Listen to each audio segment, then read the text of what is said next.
যেমন একটা মাকে দেখতে যদি না পায়, বাপকে যদি দেখতে না পায়, যেমন বাচ্চারা হেঁচে তুলে তুলে কান্দে, জোর করে গলা দিয়ে দিয়ে কান্দে, জোর আওয়াজে আওয়াজে কান্দে, এই মতো আমি নবী মসজিদের ভেতরে কে এমন কাঁদছে আমি শুনতে পাই।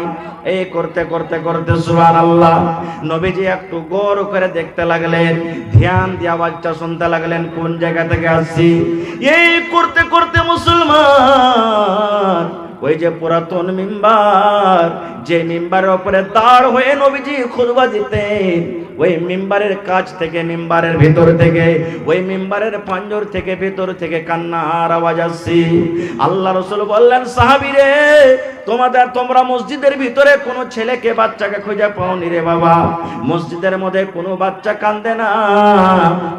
এই যে দেখো খাজুরের গাছ, খাজুরের গোড়া, খাজুরের কাঠ, এই পুরাতন মিম্বার, এই পুরাতন মিম্বারের ভিতর থেকে আওয়াজ আসছে, এই পুরাতন মিম্বারটা কাঁদছে, এই বাচ্চার মতো আওয়াজ আসছে তার ভিতর থেকে। নবীজি এই মিম্বার থেকে, নতুন মিম্বার থেকে নেমে গেলেন। নেমে যাওয়ার পর এবার ওই পুরাতন মিম্বার এরকম ভাবে গতরে হাত বুলায়। আপনি জানেন, আপনি যখন চলে যাবেন, এই পলাশের মার্কেট যখন চলে যাবেন, কাঠিয়ার চলে যাবেন, আপনার বাড়িতে 5 বছর 7 বছরকার ছেলে আছে, ছেলেটা আপনার পাছা লেগে যাবে, আব্বা যে আমিও চক যাব। এবার আপনি বলবেন, বেটারে এ আব্দুল্লাহ, আব্দুর রহমান, তুই যাস না বেটারে, তোকে নিয়ে যাব না, বেটা তুই বাড়িতে থাক।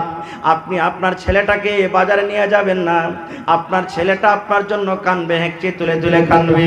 আপনি আগুনটা পর যখন চক থেকে, মার্কেট থেকে বাড়িতে ঢুকলেন, আপনার ছেলেটা আগনাতে কিংবা দুয়ারে কিংবা গলিতে দাঁড় হয়ে কাঁদছে। এবার আপনার মনটা গলে যাবে, এরে আব্দুল্লাহ, আব্দুর রহমান, তুই তো আগুনটা থেকে কাঁদছিস রে বাবা। এবার ছেলেটাকে যখন আপনি জড়িয়ে ধরবেন আর বলবেন, বাবারে চুপ চুপ চুপ, আর কান্দিস না বাবারে, চুপ চুপ, দেখবেন আপনার ছেলেটাকে যতবার আপনি চুপ চুপ বলবেন বন্ধু, অত ছেলেটা ভেতর থেকে ফেপড়ে ফেপড়ে আরো একটি তুলে তুলে কাঁদবে। কাঁদবে না? কাঁদবে কি কাঁদবে না? যত বলবেন চুপ, অত কাঁদবে। নবীজি এবার নেমে গেলেন। এবার ওই পুরাতন মিম্বারকে বলছেন, এরে মিম্বার, এরে খাজুরের লকড়ি, খাজুরের গাছ, তুমি চুপে যাও, তুমি চুপে যাও, কেন্দ না, কেন্দ না। দয়ার রাসূল বললেন, যত মিম্বার কি চুপ চুপ চুপ বলছেন নবীজি, বাচ্চারা যেমন হেঁচে তুলে তুলে কান্দে, ওই পুরাতন মিম্বারের ভেতর থেকে, লকড়ির ভেতর থেকে, খাজুরের গাছের ভেতর থেকে আবার জোর জোর করে কান্নার আওয়াজ শুরু হয়ে গেল। সাহাবায়ে কেরাম বললেন, ইয়া রাসূলুল্লাহ, কেন এই পুরাতন মিম্বার কান্দে? তার দিলে কি ব্যথা হয়েছে? কি কারণে কাঁদছে একটু আমরাকে বলেন। আল্লাহ রাসূল বললেন, রে পুরাতন মিম্বার, তোমার কি ব্যথা হয়েছে? কি কারণে তুমি কাঁদো? তুমি একটু দয়া করে বলো, তোমার কি দুঃখ হয়েছে? কি তুমি ব্যথা পেয়েছো? তুমি বলো তো। রে মুসলমান, এবারে পুরাতন মিম্বার আল্লাহ তাবারাক ওয়া তাআলার পক্ষ থেকে তার মুখ খুলে গেল। এইবারে মিম্বারের মুখ হয়ে গেল, এই পুরাতন কাঠের মুখ খুলে গেল। এবার পুরাতন মিম্বার আল্লাহর নবীকে বললেন, ইয়া রাসূলুল্লাহ, আমি এই জন্য কান্দি নবী গো, এতদিন আপনি আমার উপরে দাঁড় হয়ে হয়ে খুতবা দিলেন, আপনি আপনার কথাগুলো আমি কাছে থেকে হয়ে হয়ে শুনতে পেলাম, আপনার কথাগুলো আমি কাছে থেকে শুনলাম। এখন আপনি আমাকে পুরাতন বলে সাইডে হটিয়ে দিয়েছেন, আপনি তো আমার উপরে দাঁড় হয়ে আর খুতবা দিবেন না, আপনার এই কদমে মুবারক তো আমার উপরে আর থাকবে না, আপনার কথাগুলো আমাকে দূর থেকে শুনতে হবে। এই জন্য কান্দে নবী গো, যে আপনার কথাগুলো আমি আর পাঞ্জর থেকে শুনতে পাবো না। আরে মুসলমান, এই হাদিসটাতে একটু চিন্তা ভাবনা করেন। একটা পুরাতন মিম্বার, একটা গাছ, একটা কাঠ, যার জন্য জান্নাত নাই, যার জন্য জাহান্নাম নাই, যার জন্য হিসাব হবে না, কিয়ামতের দিন আল্লাহ তাবারাক ওয়া তাআলা তার হিসাব কিতাব করবেন না। ওই কাঠ, ওই খাজুরের লকড়ি যদি নবীর জন্য পাগল হয়ে থাকি, নবীর কথা শোনার জন্য পাগল হয়ে থাকি, নবীর কথা শুনতে পাই না বলে যদি তার ভেতর থেকে কান্নার আওয়াজ আসে, হায় রে আল্লাহ, আমরা মানুষ, আমাদের কিয়ামতের দিন হিসাব হবে, আমাদের জন্য জাহান্নাম জান্নাত আছে। মুসলমান বলেন, আজকে আমরা কে নবীর জন্য কতটুকু পাগল হওয়া দরকার, আজকে নবীর সাথে কতটুকু মহব্বত করা দরকার, আজকে নবীর সাথে কতটুকু ভালোবাসা দেখা দরকার। কিন্তু হায় রে আফসোস, আজকে আমরা মুসলমান, মনে করছি যে আমরা শেষ নবীর উম্মত, জান্নাত যাব। কিন্তু ভাই জেনে রাখেন, আল্লাহ তাবারাক ওয়া তাআলা এমনি সহজে জান্নাত দিবেন না। জান্নাত পেতে গেলে নবীর সাথে ভালোবাসা দেখাইতে হবে, তাহলে আল্লাহ তাবারাক ওয়া তাআলা কিয়ামতের দিন জান্নাত দিবেন। কেমন ভালোবাসা করতে হবে? এক দুটা হাদিসের কথা আপনাদের সামনে আমি বলি। কেমন ভালোবাসা দেখাইতে হবে, কিভাবে ভালোবাসা করতে হবে, সুবহানাল্লাহ। আপনারা জানেন, শুনেছেন, না শুনে থাকলে শুনেন, ভালোবাসা কি জিনিস। সাহাবায়ে কেরাম নবীর সাথে কিভাবে ভালোবাসা করতেন। আল্লাহ রাসূল সাল্লাল্লাহু আলাইহি সাল্লাম আপনারা জানেন, শুনেছেন যে আল্লাহ নবী সাল্লাল্লাহু আলাইহি সাল্লাম কে মারার জন্য, মুসলমানকে শেষ করার জন্য মক্কার বেঈমান মুশরিকরা নবীর চতুর্দিক থেকে বাড়িকে ঘেরাও করেছিলেন। আপনারা জানেন, আমি গোটা ঘটনার দিকে যাব না, বা শর্ট এক দুটা কথা বলবো। মক্কার বড় বড় সরদার, বড় বড় নেতা, বড় বড় খানদানের লোক, কাবিলার লোক নবীর বাড়িকে ঘেরাও করে নিয়েছেন যে নবীকে আজকে রাখবো না কো। ওরা নিজের পার্লামেন্টে, নিজের বাড়িতে, নিজের ঘরে ওরা মিটিং করেছে যে আজকে মোহাম্মদকে শেষ করে দেবো, মোহাম্মদকে রাখতে হবে না কো। এবার আল্লাহ তাবারাক ওয়া তাআলা জিবরিল ফেরেশতাকে ডাকতে বললেন, রে জিবরিল, আমার নবীকে শেষ করে দিবা বলে, আমার নবীকে জীবন থেকে হারিয়ে দিবা বলে, আমার নবীকে শেষ করে দিব, দুনিয়া থেকে কতল করে দেব, দুনিয়া থেকে বিদায় করে দিব বলে মক্কার বেঈমান মুশরিকরা, মক্কার কাফেররা তারা মিটিং করেছে আমার নবীকে দুনিয়া থেকে হারিয়ে দিবে, কতল করে দিবে। জিবরিল, যাও যাও যাও, আমি আল্লাহ তাবারাক ওয়া তাআলা তোমাকে আদেশ করি, এই মেসেজটা, এই খবরটা তুমি আমার নবী মুহাম্মদকে তুমি জানিয়ে দাও। যাও তুমি বলে দাও আমার নবীকে যে মক্কার বেঈমান শয়তানেরা তোমাকে হত্যা করবে বলে তারা প্ল্যানিং করেছে, তুমি এই মক্কা ছেড়ে মদিনায় চলে যাও। সুবহানাল্লাহ। আল্লাহর আদেশ হয়ে গেল দিনের বেলা। আল্লাহর ফেরেশতা আদেশ করে দিলেন, ওই পৌঁছে দিলেন, খবর দিয়ে দিলেন দুপুরের টাইম। এইবারে নবীজি ওই টাইম, ওই সময়তে গরম রোদ না দেখে দৌড়াতে দৌড়াতে মুখটাকে ঢেকে নবীজি আবু বকরের বাড়ি চলে গেলেন। এবারে আবু বকর রাদিয়াল্লাহু তাআলা আনহু বাড়িতে বসে আছেন, আল্লাহ নবীর স্ত্রী মা আয়েশা রাদিয়াল্লাহু তাআলা আনহা বাড়িতে বসে আছেন, আল্লাহ নবীর শালি আসমা বাড়িতে বসে আছেন। এবার দূর থেকে তারা নবীকে কিন্তু দেখে নিয়েছেন যে নবীজি চলে আসছেন। এবার মা আয়েশা বলছেন তার আব্বাকে, আব্বাজি কি হয়েছে বেটি? এই দেখেন মোহাম্মদ আমাদের বাড়িতে আসছে, এই টাইমে এই সময়তে তো নবীজি কোনোদিন আমাদের বাড়িতে আসেননি, আজকে আসার কারণটা কি? সুবহানাল্লাহ। এই আমার মুসলমান ভাইয়েরা, মায়েরা, খালারা শুনেন, দয়ার নবী মুখ খানাকে থেকে দুপুরের সময়তে হাঁটতে হাঁটতে হাঁটতে হাঁটতে আবু বকরের বাড়ি চলে গেলেন। বাড়িতে যাওয়ার অনুমতি চাইলেন, আবু বকর অনুমতি দিয়ে দিলেন। এইবারে অনুমতি পর আল্লাহর নবী আবু বকরকে বলছেন, আবু বকর তোমাকে একটা লক করে কথা বলবো, তোমাকে একটা ছোট্ট করে কথা বলবো। তোমার আশেপাশে যত লোক আছে এখান থেকে তুমি হাঁকিয়ে দাও, তোমার আমার কাছে যেন অন্য কোনো মানুষ না থাকে। তোমাকে একটা কথা আমি বলবো আবু বকর, আবু বকর একটা কথা বলবো, তোমার আঞ্জর পাঞ্জরের যেই কোনো লোক আছে তুমি বলে দাও যে তোমরা এখান থেকে চলে যাও। যখন এই কথাটা বলা, হযরত আবু বকর বললেন, আল্লাহর নবী গো, এই জায়গাতে অন্য কোনো মানুষ নাই, একজন আপনি হলেন নবী, আপনি আছেন, আর আমি হলাম আপনার বন্ধু আবু বকর, আমি আছি, আর এই যে আমার পেটি আয়েশা, আপনার স্ত্রী আয়েশা আছে, তারা ছাড়া কেউ নাই। দয়ার রাসূল এবার বলছেন, আবু বকর আফসোসের কথা, দিলে ব্যথা নিয়ে তোমার কাছে এসেছি বাবারে। বলছে কি নবী গো? বলছেন আবু বকর, এই জায়গাতে আমার জন্ম, এই জায়গাতে আমি জন্ম হয়েছি, এই জায়গাতে আমি লালন পালন হয়ে বড় হয়েছি। আজকে মক্কার বেঈমানেরা, আজকে মক্কার মুশরিকরা আমাকে মারবে বলে তারা প্ল্যানিং করেছে। আবু বকর আল্লাহর আদেশ হয়েছে, আজকে আমাকে রাত্রের ভেতরে এই জায়গা ছেড়ে যেতে হবে। আল্লাহ রাব্বুল আলামিনের আদেশ হয়েছে, আবু বকর আজকে আমাকে এই রাস্তায় রাতের বেলাতে মক্কা ছেড়ে মদিনায় চলে যেতে হবে। এইবারে আবু বকর বলছেন, ইয়া রাসূলুল্লাহ, নবী গো, আপনাকে আমি একাই যেতে দেব না। কিভাবে আপনি একাই মদিনায় যাবেন? আপনার সাথে আমিও যাব। আল্লাহ রাসূল বললেন, হ্যাঁ আবু বকর, চলো, তুমিও চলো, আমার সাথে তুমিও যাবে। রাতের বেলাতে এতখানি রাতে তুমি রেডি হয়ে যাও, তুমি আর আমি একাই চলে যাব, আমরা হিজরত করে মদিনায় চলে যাব। শেষ কথা, রাসূল আলীকে ডাকলেন, আলী তুমি আমার বাড়ি এসো। আলীকে কথাটা জানিয়ে দিলেন যে, আলী, আমি মক্কা ছেড়ে মদিনা চলে যাব এই বেঈমান মুশরিকের জ্বালাতে। তুমি একটা কাজ করিও বাবা, আমার বিছানাতে তুমি ঘুমিয়ে যাও। রাসূল বলছেন, আলী তুমি আমার বিছানাতে ঘুমিয়ে যাও। আপনি বলেন তো, ধরেন যে আপনার একটা ভাই চোর আছে, একই এখানেতে থাকছেন, একই বাড়িতে থাকছেন, এবার পুলিশ এসেছে ধরতে। যদি আপনার চোর ভাইটা পালিয়ে যায়, যে ইনসান ভাইটা, ভালো ভাইটা, যার কোনো গুনাহ খাতা নেই, চোর ছাড়বে ওকে? চোর ছাড়বে জি ভাই? ছাড়বে না, ওকে ধরে নিয়ে যাবে। নবীজি আলীকে বলছেন, আলী আমি মক্কা থেকে মদিনা চলে যাব, তুমি আমার বিছানাতে থাকিও বাবা, আর আমি যে চাদর আমি গায়ে দিয়ে ঘুমাতাম, সেই চাদর গায়ে দিয়ে তুমি ঘুমিয়ে যাও। সুবহানাল্লাহ। এ ভাই মুসলমান, এই বর্তমান যুগের যদি আমরা লোক হইতাম, তাহলে কি বলতাম? না না, ওরে বাপরে, এইটা কাজ করতে পারবো না। আপনি খুব হুঁশিয়ার নাকি? আপনি ছেড়ে চলে যাবেন আর আপনার বিছানাতে আমি শুতে থাকবো, আর ভোরবেলাতে যখন আপনাকে না পাবে তো আমাকে যে কোচো কোচা করে কাটবে কাফেররা। না, এটা করতে পারবো না। আলী কি বললেন? রাসূল বললেন, আলী রে,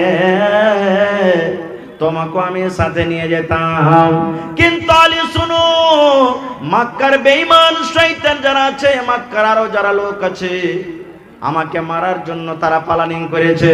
কিন্তু আলী শোনো রে, মক্কার অনেক লোক আমার কাছে কে টাকা জমা করে রেখেছে, কে আমাকে সোনা দিয়ে রেখেছে, কে আমাকে চাঁদি দিয়ে রেখেছে, অনেকগুলি টাকা পয়সা আমাকে দিয়ে রেখেছে। যদি আমি তোমাকে দিয়ে না যাই, আমি যদি নিয়ে চলে যাই, তাহলে তারা বলবে, দেখো তোমাদের নবী কত বেঈমান শয়তান, দেখো ধোঁকাবাজি দিয়ে সমস্ত টাকাকে এখান থেকে ঠকে নিয়ে পালিয়ে গেছি।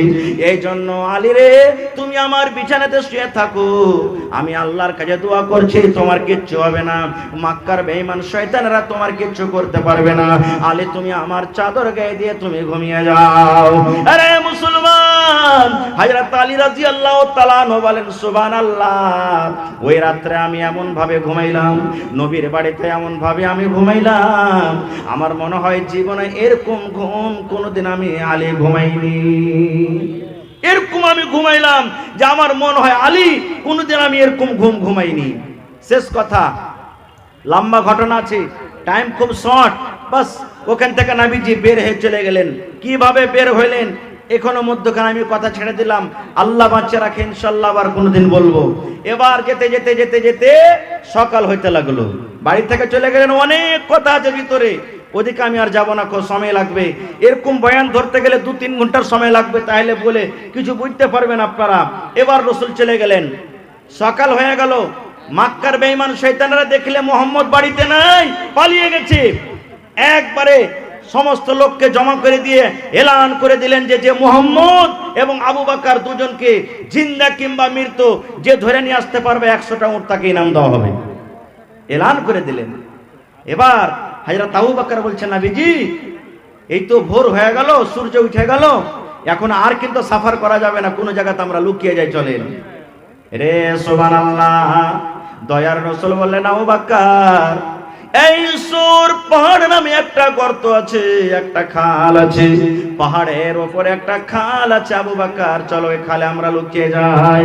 এরে মুসলমান, আজকে যদি আপনি দেখতে চান গারে সুরটা কেমন আছে, আজকে আপনি হজ করতে যাবেন তাহলে দেখতে পাবেন, কিন্তু আল্লাহ রাব্বুল আলামিনকে মানুষকে এত জ্ঞান বুদ্ধি দিয়ে দিয়েছে, মোবাইলে আপনি ইউটিউবে বলবেন গারে সুর हमको चाहिए কিংবা গারে সুর कैसा है, আপনি যেমনই বলবেন পট করে আপনার মোবাইলে দেখিয়ে দিবি ওই গারে সুর, ছোট্ট একটা দুয়ার। এবার ওই গারে ঢুকতে যাবে, কত কষ্ট করে নবী চলে গেলেন। আবু বকর রাদিয়াল্লাহু তাআলা আনহু এবার নবীকে বলছেন, নবীজি একটুখানি আপনি দাঁড়িয়ে যান। এরে মহব্বত ভালোবাসা দেখেন বন্ধুরে, আবু বকর বলছেন, নবীজি এই গর্ততে খালে কতদিন থেকে লোকজন যায়নি, বুঝতে পারা যায়, আপনি যায়েন না, হইতে পারে এখানে সাপ লুকিয়ে আছে, এখানে বিচ্ছু লুকিয়ে আছে, নবী গো আপনি যদি প্রথমে ঢোকেন হয়তো আপনাকে আঘাত করবে। আল্লাহ নবী গো, আমি আবু বকর আপনার বন্ধু, আমি প্রথমে ঢুকলাম, আমি ঢুকি, তারপর আপনি গর্ততে ঢুকবেন। যদি সাপে ক্ষতি করে আমাকে করবে, যদি বিচ্ছুতে ক্ষতি করে আমাকে করবে, কিন্তু আমি নবী, আমি আবু বকর বেঁচে থাকা কালে আপনাকে ক্ষতি হতে দেব না। শেষ কথা, আবু বকর খালের ভিতরে ঢুকলেন। দেখছে তো খালের ভিতরে আরো ছোট ছোট কিসের কিসের খাল আছে, আরো ভিতরে আরো ছোট ছোট খাল আছে। এবার হযরত আবু বকর নিজের কম্বল কিংবা লুঙ্গি ছিঁড়ে ছিঁড়ে ছিঁড়ে সমস্ত খালকে কিন্তু বন্ধ করে দিলেন। এই খাল বন্ধ করতে করতে দুটা খালে কিন্তু আর জুটে না, খুব আর কাপড় নাই যে খাল দুটা বন্ধ করবে। এবার হযরত আবু বকর নিজের পা দিয়ে দিলেন খালের উপর, এরকম ভাবে দুটা গর্ততে পা দিয়ে দিলেন, দিয়ে বসে গেলেন। এবার রাসূলকে বলছেন, আইসেন নবীজি, ভিতরে আইসেন। নবীজি ভিতরে চলে গেলেন। রাত জাগা মানুষ, গোটা রাত হেঁটে হেঁটে যান, সফর করেন, ঘুম আসছে। এবার নবীজি মনে হয় চোখটা ভারী হয়ে গেছে, এখন ঘুমাবেন।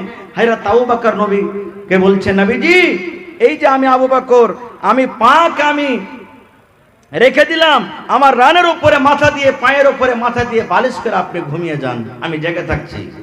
রে সুবহানাল্লাহ, রে আমার এলাকার মায়েরা, খালারা, ভাইয়েরা শুনে, হায় রে আল্লাহ, ওই গর্ততে কি ছিল, সাপ ছিল কি বিচ্ছু ছিল আল্লাহ জানে। যেমনই দয়ার নবী ঘুমিয়ে গেছেন, মনে হয় ওই গর্তের মধ্যে সাপ কিংবা বিচ্ছু ছিল। দেখছে ওই খালটা বন্ধ আছে, এদিকে এই গর্ত বন্ধ আছে, ওদিকে ওই গর্ত বন্ধ আছে, কিন্তু কোনো গর্ত দিয়ে পাস করতে পারে না। এই করতে করতে করতে যেই জায়গাতে আবু বকর রাদিয়াল্লাহু তাআলা পা দিয়ে রেখেছেন, বন্ধুরে আমার, রাগের জ্বালাতে ওই বিষাক্ত সাপ কিংবা বিচ্ছু এমন করে আবু বকরের পায়ে কামড় দিলেন, এমন জোর করে আবু বকরের পায়ে কামড় দিলেন, সঙ্গে সঙ্গে হযরত আবু বকর বিষে কাতর হয়ে গেলেন। দয়ার নবী ঘুমিয়ে গেছে। হযরত আবু বকরের আস্তে আস্তে আস্তে শরীরে বিষ চড়তে চড়তে চড়তে বিষ চড়ে গেল। এইবারে আবু বকর রাদিয়াল্লাহু তাআলা নবী সেইডাল, কিন্তু নবীকে জাগান না। আহারে আমার দয়ার নবী গোটা রাত জেগে আছে, আমি কেমন করে নবীকে জাগাবো? আমার নবী জেগে যায়, আর রাগের কারণে যদি আমার জন্য বদদুয়া করে দেয়, আমি ধ্বংস হয়ে যাব, বরবাদ হয়ে যাব। না না না, আমি আমার নবীকে জাগাইতে পারবো না। আমার জান চলে যায়, আমি আবু বকর দুনিয়া থেকে চলে যাব, আমি দুনিয়া থেকে শেষ হয়ে যাব, কিন্তু আমার নবীকে আমি জাগাইতে পারবো না। এই করতে করতে মুসলমান আবু বকর রাদিয়াল্লাহু তাআলা চোখ দিয়ে পানি ঝরতে শুরু হয়েছে বিষের কারণে। পানি ঝরতে ঝরতে নবীর গায়ে যেমন এক দু ফোঁটা পড়ে যাওয়া, চট করে নবী আমার জেগে গেলেন। জেগে যাওয়ার পর এইবারে নবী যে আবু বকরকে বলছেন, আবু বকর কি ব্যাপার, তুমি কাঁদো কেন, তোমার চোখে কেন পানি দেখি? আবু বকর তোমার স্ত্রীকে বলে মনে পড়েছে, তোমার ছেলে মেয়ে মনে করেছে নাকি? আবু বকর তোমার বাড়ি ঘর বলে মনে পড়েছে নাকি? আবু বকর তুমি আজকে কাঁদছো, তোমার চোখে কেন পানি দেখি বলো তো? বললেন, ইয়া রাসূলুল্লাহ, আল্লাহ রাসূল গো, আপনার জন্য আমি জান মাল সব হাজির করে দিয়েছি নবী গো, আপনার জন্য সব কিছু আমি কুরবানি করে দিয়েছি। দয়ার নবী গো, আমার বাড়ি কয়ে মনে পড়েনি, আমার ছেলে মেয়ে বলে মনে পড়েনি গো দয়ার নবী। রাসূল বলছেন, তাহলে তুমি কাঁদো কেন, তোমার চোখে কেন পানি? বলছেন, নবী গো, আমি সমস্ত খালকে ছোট ছোট গর্তকে বন্ধ করে দিয়েছি, আর এই যে দুটা গর্ত বন্ধ করার জন্য কিছু পাইনি গো নবীজি, আমি আবু বকর পা দিয়ে বন্ধ করে আছি। কোন এমন বিষাক্ত জানোয়ার খালের মধ্যে ছিল, আমার পায়ে কামড় দিয়ে দিয়েছি, আমি বিষে কাতর হয়ে গেছি, যার কারণে সহ্য করতে পারি না, সহ্য না করার কারণে আমার চোখ দিয়ে কষ্টের কারণে পানি ঝরেছি। আল্লাহ রাসূল বলেন, আবু বকর তুমি কেন আগে কথাটা আমাকে বলনি? আবু বকর বললেন, নবীজি আপনি গোটা রাত আপনি কত কষ্ট করেছেন, গোটা রাত সফর করে এসেছে, আমি ভালো ভাবলাম না যে আপনাকে আমি জাগিয়ে দিই।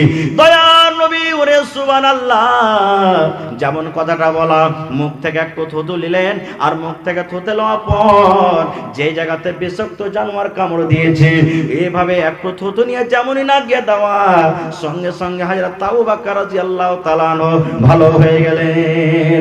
নারে তাকবীর, সুবহানাল্লাহ। হয়নি, হবে না, হতে পারে না আমার নবীর সাথে কারো তুলনা। হায়রে তুলনা তো দূরের কথা, ছায়াও মিলে না।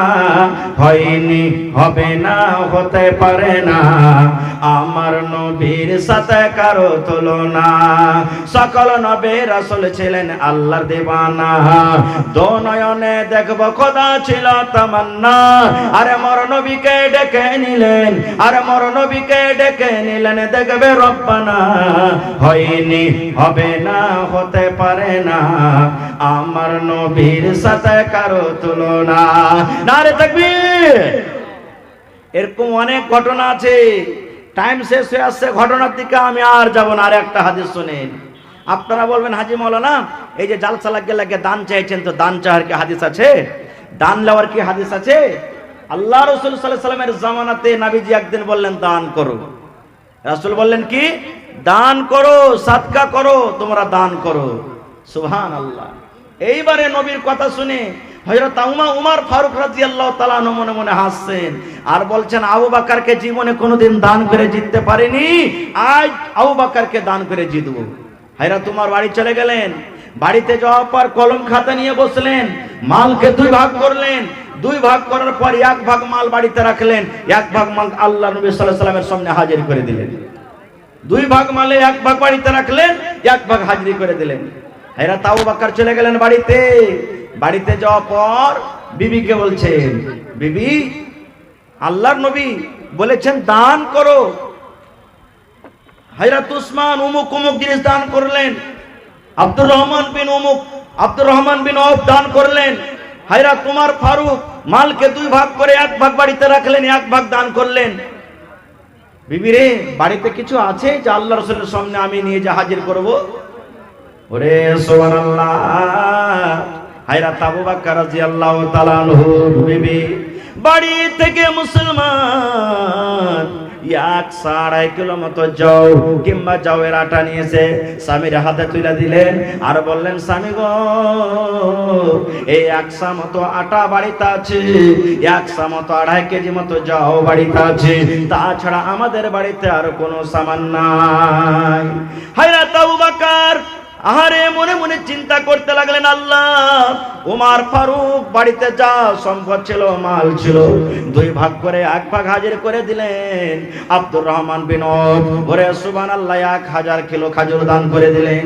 হযরত উসমান গানি 200 উট, 700 ঘোড়া, 29.5 কিলো চাঁদে, 5.5 কিলো সোনা দান করে দিলেন। আর আমি আবু বকর সামান্য এই 2.5 কেজি মতো যাও কিংবা যাওয়ের আটা নিয়ে কেমন করে নবীর দরবারে যাব? না না, কাউকে জানতে দেব না যে আমি আবু বকর কত দান করেছি। হযরত আবু বকর রাদিয়াল্লাহু তাআলা আনহু ওই 100 আটা কিংবা যাও কি কম্বল দিয়ে চাদর দিয়ে বুকের সাথে ঢেকে নিলেন আর ঢেকানো অপর কাউকে জানালেন না, ঢেড়িতে ঢেলে দিলেন। এইবারে নবীজি হাজিরি শুরু করে দিলেন। আব্দুর রহমান তুমি কি দান করেছো? নবীজি আমি আব্দুর রহমান বিন আওফ অমুক দান করেছি। হযরত ওসমান তুমি কি দান করেছো? হযরত ওসমান বললেন, নবীজি আমি ওসমান অমুক জিনিস দান করেছি। হযরত উমর রাদিয়াল্লাহু তাআলা আনহুকে বললেন, উমর তুমি কি দিয়েছো? হযরত উমর বললেন, নবীজি আমি মালকে দুই ভাগ করে এক ভাগ মাল বাড়িতে রেখেছি আর এক ভাগ মাল আপনার দরবারে আমি আপনার সামনে হাজির করে দিয়েছি। এইবারে নবী বলছেন, এইবারে নবীজি বলছেন যে আবু বকর তুমি কি দিয়েছো? সুবহানাল্লাহ। হযরত আবু বকর বলছেন, নবীজি কি দিয়েছি এটা জিজ্ঞাসা না করে আমি বাড়িতে আমার ছেলে মেয়ের জন্য কি রেখেছি আর কি দিয়েছি এটা জিজ্ঞাসা করেন। নবীজি বললেন, আবু বকর তুমি এখানে কি হাজির করেছো আর তোমার ছেলে মেয়ের জন্য বাড়িতে কি রেখেছো বাবা বলো তো? ওরে সুবহানাল্লাহ। হযরত আবু বকর রাদিয়াল্লাহু তাআলা আনহু বললেন, আল্লাহর নবী গো আমি আবু বকর আপনার বন্ধু, আপনার সাথী, আমার বাড়িতে যা ছিল সব আপনার সামনে হাজির করে দিয়েছি। নবী বললেন, বাবা রে, তোমার ছেলে মেয়ের জন্য বাড়িতে কি রেখেছো? বললেন, ইয়া রাসূলুল্লাহ, আমি আবু বকর আল্লাহ এবং আল্লাহ রাসূলকে বাড়িতে রেখেছি। আল্লাহ এবং আল্লাহ রাসূলকে বাড়িতে রেখে যা আমার বাড়িতে ছিল সব আমি আপনার সামনে হাজির করে দিয়েছি। হায়রা তোমার ফারুক দাঁড় হয়ে বললেন, ওরে সুবহানাল্লাহ, আজকে আমি আবু বকরকে দান করে জিততে পারলাম না। অর্ধেক আমি মাল দান করেছি। বাড়িতে আমার 10টা উট ছিল, 5টা দিয়েছি, 5টা বাড়িতে রেখেছি। 2 বিঘা জমি ছিল, 1 বিঘা রেখেছি, 2 বিঘা রেখে বাড়িতে রেখেছি। আমার বাড়িতে 10টা বকরি ছিল, হয়তো আমি 5টা দিলাম, 5টা এখানে রাখলাম। আমি অর্ধেক দিয়েছি, অর্ধেক বাড়িতে রেখেছি। আমি 50-50 নাকি পেয়েছি, অর্ধেক হাফ নাকি পেয়েছি। কিন্তু আবু বকর আজকে বাড়িতে যা ছিল সমস্ত জিনিস আল্লাহ নবীর সামনে হাজির করে দিলেন। হযরত আবু বকর জিতে নিলেন। আজকে আল্লাহ আমি তাকে দান করে যেতে পারলাম না। সুবহানাল্লাহ। তো ভাই আমার, মেহমান এসেছে কেউ, আপনারা তার কিছু শোনেন 2-4-5 মিনিট, তবে আমি একটা আবেদন দিয়ে যাই। আজকে হযরত উমর ফারুক কে হবেন? আজকে হযরত আবু বকর রাদিয়াল্লাহু তাআলা আনহুর জোড়া কে হবেন? দেখি জালসাতে কোন একটা লোক 1 লাখ টাকা দান করতে পারবেন, কোন একটা লোক 50,000 টাকা দান করতে পারবেন, এবং 20,000 টাকা কোন একটা লোক দিতে পারবেন, এবং 10,000, 5,000, 10,000, 5,000 করে 10টা লোক। এবং মায়েরা খালারাকে বলবো, আপনারা তো দান দিয়ে পাঠালছেন, আজকে দেখে কোনো মা খালা আছেন, একটা বকরি দিতে পারবেন। কেউ কাঁসার থালি, কাঁসার বদনা, কেউ নাকের কানের পায়াল, দেখি কোন আল্লাহর বান্দি আছেন। এই যে 2-4-10 মিনিটের জন্য এখন মেহমান আসছে, তারপর ইনশাআল্লাহ আপনাদের সামনে আমি আসছি। আপনারা একটু মন খুলে আসেন আর এই লিস্টে নামগুলো লেখান, ইনশাআল্লাহ আমি এসে পরে দোয়া দিয়েছি।